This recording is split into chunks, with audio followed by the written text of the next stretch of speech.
already know just where I be, dog.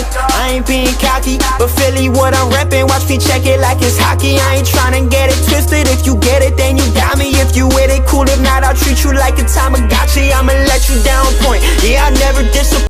What's going on, guys? JHoyt back with you today. Welcome back to Call of Duty World War II ranked play. We're on Gibraltar Hardpoint and we're absolutely shredding. We finished this game with 52 kills.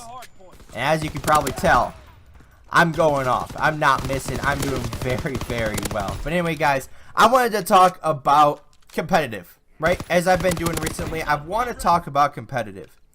And a lot of people are saying, you know, Black Ops 2 was the best competitive game ever. What got me thinking, right? Obviously, I was not around during the Black Ops 2 competitive scene. I was not around during that time.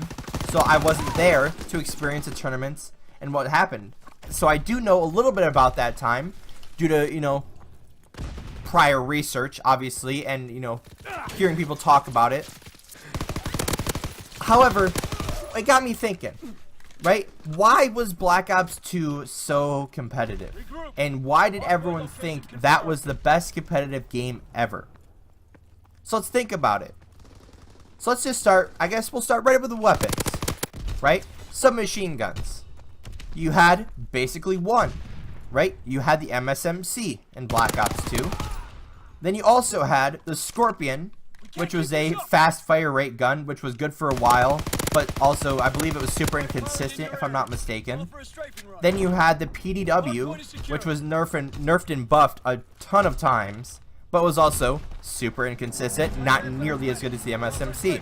Therefore, leaving the MSMC as the only submachine gun. Now to World War II. You had the PPSH, which is basically the only submachine gun. However, you also had the M19, I believe it was. That was a fast fire rate gun.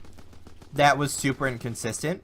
Then you had the MP40, which was a solid gun, but it's gotten nerfed and buffed a bunch of times, and it's not as good as the PPSH. So therefore, you're left with one submachine gun. See the similarities there? But Josh, that's only submachine guns. That's completely different for the rest of the game. But is it? Assault rifles, armalite rifles, ARs, whatever you want to call them. Black Ops 2, you had the M8, which was a 3-round burst gun. A lot of people say burst guns and single shot guns aren't competitive. That's debatable. Then also in Black Ops 2, you had the N94, which was a fully auto gun. I believe it was used on land a bunch, but I think it was inconsistent, which is where the M8 became the primary AR and was used most of the year. But now to World War II, you had the FG for a long time. It was then nerfed to where the bar took over. Then the bar was nerfed. Then the FG was there. Then the FG got nerfed again. Then the bar was back. Then they buffed the STG. Then they banned the FG. Then the M1 came about. Then they banned that. And then now you have basically just the STG, occasionally a bar, but you have basically two ARs that are both fully auto. So, somewhat similar to Black Ops 2. Not completely, but somewhat similar, right? You can basically have two ARs, but in World War II case, they're both fully auto. Personally, I think people that can control fully auto guns are better than the people that can control bursts, because bursts, I don't want to say it's easy mode, but it's kind of easy mode. But either way, basically two ARs per game, essentially. So very similar. But Josh, that's just the ARs and the subs. While snipers, I mean, basically any bolt-action sniper is competitive. I mean, in Black Ops 2, you had the DSR. You also had the Ballista, both bolt-action sniper rifles, but the DSR was the competitive weapon. In this game, World War II, you had the Kar 98 and the other sniper that I keep forgetting the name of. But the other bolt-action sniper. So I guess both of them are viable. Only one of them really gets used. But very, very similar, right? Two snipers, but only one gets used. One's obviously better. Very, very similar. But Josh, that's just the weapons. Well, let's get right into the maps. So, let's start with the game modes, right? Black Ops 2. The game mode rotation. So in order in a series of what they go. Black Ops 2, Hardpoint, search and destroy, capture the flag, hardpoint, search and destroy. Huh, sounds familiar, doesn't it? Oh yeah, it's the same thing as World War II. Hardpoint, search, CTF, hardpoint, search. The same 5 game modes, or the same 3 game modes in the same order as Black Ops 2 as in World War II. But people say there's not a lot of similarities. But let's continue. Josh, it's not just the weapons. It's not the game modes. What about the map situation? Alright, let's get right into it. So, I will also say, I think I forgot to mention this at the beginning, but I do not know 100% if what I'm reading is correct as far as the Black Ops 2 meta. Obviously, I was not around, so I'm not 100% sure. So, I have to thank Reddit for getting me my answers. So, I don't know if it's 100% accurate, but if it is, then, you know what? Whatever. So, Black Ops 2 maps.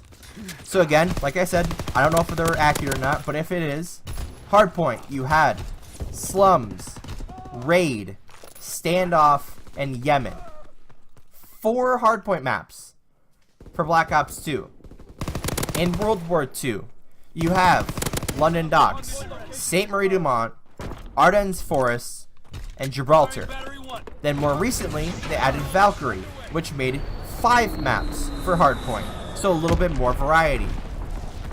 Okay, so similar. Obviously with the recent addition with Valkyrie, it would have been 4v4 as far as hardpoint maps. But then they added a 5th for World War II, so you have 5 hardpoint maps. Alright, interesting. You move over to Search and Destroy. For Black Ops 2, you had Express, Meltdown, Raid, and Standoff. So only 4, once again. So 4 for hardpoint, 4 for search. For World War II, you have London Docks, Saint Marie du Mont, Ardennes Forests, USS Texas, and recently they added Valkyrie.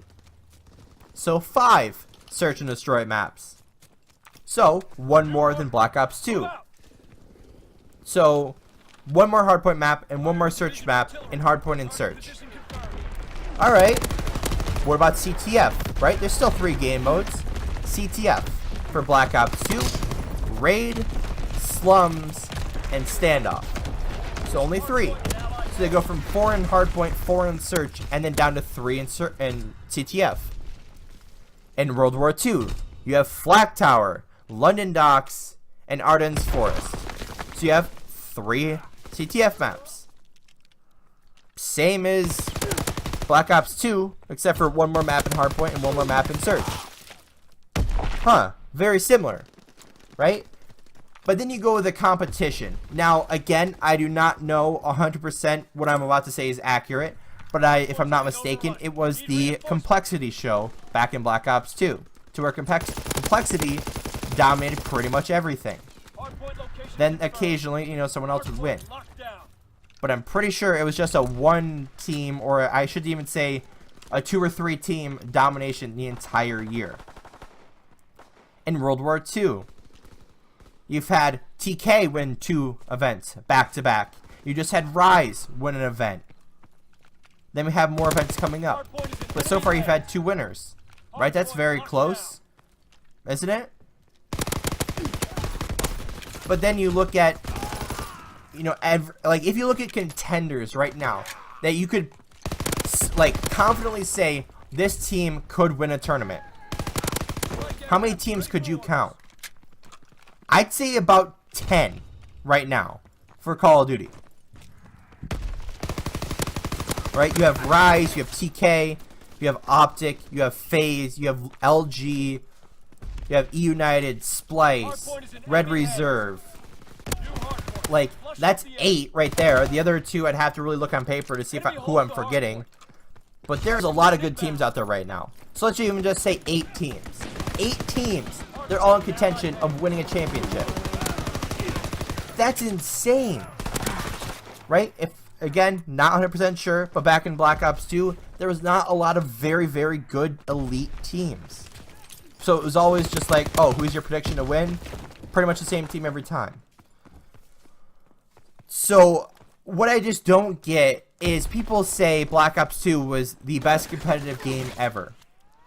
But then World War II has the same game modes, very similar weapon situations, very similar map situations, similar guns, similar maps, similar game modes, or actually the same game modes. But yeah, Black Ops 2 is just so much better. But why was it so much better? Was it because only one team or one or two teams was winning the entire year? Because personally, I love watching all the games. I personally love having more than one team win. Obviously, being an Optic fan, I would love to have them win the entire year. But you know what? It's competition.